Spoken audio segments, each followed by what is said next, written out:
네, 안녕하십니까. 안녕하세요. 부동마블의 이본. 홍보원입니다. 네, 반갑습니다. 어떻게 오랜만에 또 결합했네요, 재결합. 네, 그렇습니다. 네. 네, 그래서 또 날씨도 많이 추워졌고 이제 또 다시 홍보원과 입원이 많았습니다. 그래서 오늘도 알찬 정보로 이사님께서 질문을 해주실 건데요. 일단 감기 조심하시길 바라겠습니다. 우리 구독자분들. 걱정이 되네요. 그래서 일단 지금 가장 중요한 건 시끌벅적한, 지금 사실 뭐 유튜브나 아니면 뉴스만 검색만 하더라도 네. 지금 굉장히 시끌벅적하잖아요. 그렇죠. 그래서 지금 이런 상황에서 재개발을 뭐 투자해야 되는 거냐, 투자 시점은 어떻게 되는 거냐, 부동산 시장은 어떻냐, 이런 얘기들을 제가 오늘은 좀 같이 다뤄보려고 해요. 네네. 그래서 지금 이렇게 시끌벅적한 타이밍에 좀 네. 어떻게 생각하십니까? 사실 분명 시끌벅적한 타이밍에도 어떤 기회는 있다고 저는 항상 생각을 하는 사람이라서 분명 기회는 있습니다. 하지만 이 기회를 잡을 수 있는지 없는지는 네. 그 사람의 간의 크기에 따라 달라져 있는 것 같아요. 네, 왜 그러냐면 이게 사실 우리가 떨어질 때 잡는 거 말이 네. 쉽지 다 아는 사실이잖아요. 맞아요. 일반인들도 다 압니다. 근데 이거를 딱 잡는 게 사실 선택까지 하기가 굉장히 어려워요. 그러니까 기회는 나한테 왔어. 네. 그죠? 근데 이걸 잡을 것인가 말 것인가에 따라서 다르다라고 말씀하시는 거죠? 맞죠. 이게 기회인지도 모르실 수도 있습니다. 기회는 맞는데 나 이거 했다가 더 떨어지는 거 아니야? 라는 그런 불안 심리 때문에 이렇게 진행을 못하는 경우들이 많이 있습니다. 근데 무엇보다도 지금 우리나라에서 제일 큰 이슈는 이거예요. 윤석열 대통령님의 검색 순위가 50만 건이 넘었어요. 그냥 모든 검색 포털의 1순위가 윤석열, 그다음 윤석열 대통령, 그다음 뭐 한동훈 대표부터 해서 뭐 이재명 대표까지 순차적으로 이렇게 구성이 되어 있는데, 지금 윤석열 대통령님의 이제 계엄론 선포로 인해서 한국 경제 자체에 큰 여파를 이렇게 몰고 오지 않을까라고 판단이 되는데요. 일단은 뭐 부동산 시장, 주식 시장, 코인 시장 이렇게 세 가지로 나뉠 수가 있는데, 코인 시장은 지금 뭐 큰 여파는 없더라고요, 아직까지는. 네. 그리고 주식 시장은 증시가 좀 많이 빠지긴 했지만 다시 좀 회복하는 추세를 좀 보이기도 하는데, 이 부동산이라는 것도 사실은 지금 위축이 많이 돼 있기는 해요. 위축이 그렇죠. 많이 됐어요. 그럴 수밖에 없는 상황이긴 해요. 왜냐면은 지금 이게 타이밍이라고 생각하시는 분들이 사실 소수거든요. 우리가 소수, 항상 어떤 이렇게 여론이 불거지고 그다음에 뭐 시장이 어떻게 변화하고 이런 내용들에 있어서 소수만 움직이게 돼요, 결국에는. 그렇죠. 네, 그래서 많은 분들이 이 기회를 잡는 것보다는 사실 끌려다닌다고 좀 많이 보시면 될 것 같습니다. 거대 세력들에 의해서 좌지우지 많이 하는데, 저는 이렇게 전망을 하고 있어요. 지금 2025년도 한 상반기까지는요, 네. 이 주택 건설 업계에서도 주택 건설을 원활하게 계속 공급을 해줘야지만 네. 이제 공급이 부족하지 않아서 수요 공급의 원칙을 딱 정확하게 맞출 네. 수가 있는데, 지금 건설 경기가 사실 해외에서 지금 건설 사업하는 거 제외하고는 지금 국내에서는 건설사들이 주택 건설 자체를 굉장히 축소하고 약간 관망하려고 하는 추세가 있습니다. 네, 맞습니다. 이 말은 우리한테 무슨 말이냐면, 지금 당장에서는 큰 여파가 바로 있지는 않겠지만 네. 내년 상반기까지는 서서히 이제 가격이 조금씩 떨어질 수도 있지만 그 시기는 우리는 모른다 이거예요. 근데 어느 한 시점에 도달하게 되면 그때부터는 주택 공급이 현저히 부족하고, 그때 되면은 금리 인하도 몇 차례 진행을 했을 겁니다. 그렇죠. 한국 그리고 경제를 살리기 위해서. 벌써 사실은 금리 인하를 하겠다고 발표를 했고, 그리고 내년에 금리 인하가 또 될 것이며, 그다음에 네. 또 하나는 대출 규제가 또 우리가 풀리겠죠. 풀린다라는 내용들을 알고 있어요. 그러니까 많은 분들이 알고 있지만 지금 이 시끌벅적한 타이밍에 누구는 또 투자를 해서 돈을 벌어갈 것이고, 네. 타이밍 잘 잡아서, 근데 누구는 그게 다 끝나면 난 그때서야 움직여야지 하면서 늦게 출발하시는 경우도 있습니다. 또는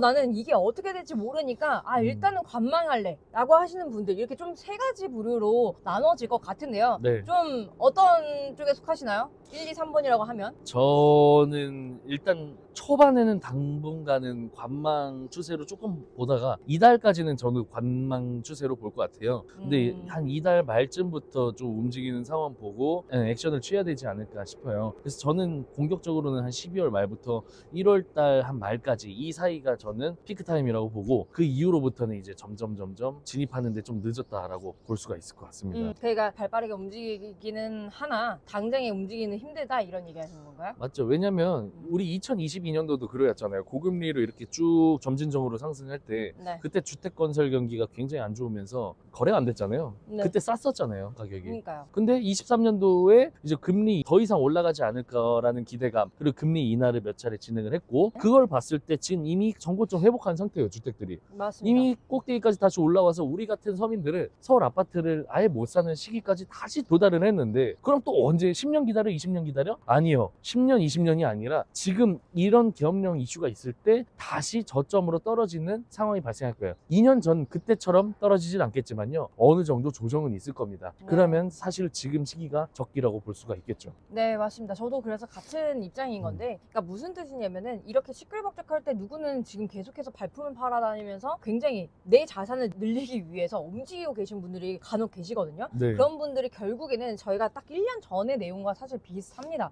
그래서 1년 전에도 그렇게 관망하시는 분들 또는 이제 막 알아보시는 분들이 있을 뿐더러 그때 막 잡아서 지금 또 프리미엄가를 또 현재 갖고 계신 분들이 되시잖아요. 그래서 사실 저희 그 분양자분들 보시면은 사실 지금 프리미엄가가 벌써 한 1, 2억 달러는 다 붙으셨어요. 네, 붙어서 그렇죠. 지금 또 움직이시려고 하시는 분들이 굉장히 많습니다. 그렇기 때문에 뭐 부동산이라고 하면 사실상 누구의 말이 맞다라는 것보다는 저는 그래요. 이 투자 시기에 내가 생각을 하고 있다라고 하면은 움직일 때가 가장 쌉니다. 그래서 우리가 항상 부동산 모든 영상들을 본다고 하면은 가장 많이 나오는 말이 있죠. 오늘 사야 제일 싸다라는 말. 누구든지 다 알고 있는 내용이긴 합니다. 그래서 한 번 더 인플레이션이 또 올 거라고 저는 예상이 되기 때문에 네네. 사실 이 부분에 있어서는 우리가 지금 내가 가용할 수 있는 곳에서 최대치를 끌어줄 수 있는 곳, 그래서 지역 발전이 앞으로도 좀 가치 있는 곳들을 미리 선점을 하셔야지 우리의 자산이 지금보다 더 떨어지지 않고 어떻게 보면 같이 올라갈 수 있다라는 점을 이제 같이 고려해 보실 수가 있을 것 같습니다.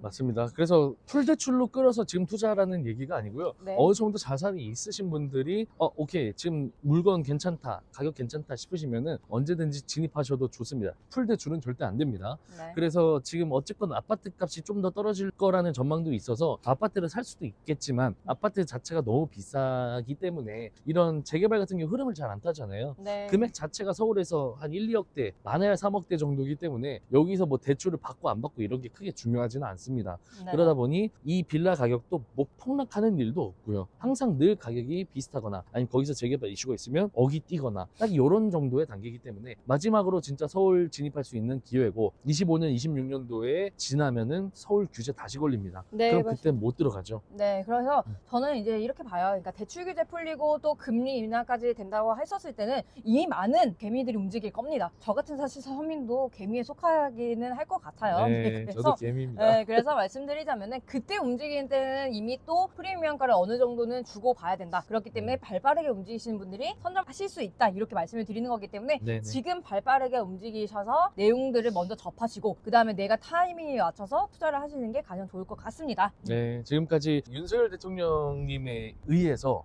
이 부동산 시장에 어떤 여파를 좀 갖고 올까에 대해서 저희도 분석을 좀 해봤고요. 지금까지 이제 긴 영상 시청해주셔서 정말 감사드리고 구독과 좋아요는 저희에게 큰 힘이 됩니다. 네, 여기까지 부동마블 이본. 홍보원이었습니다. 네, 감사합니다. 감사합니다.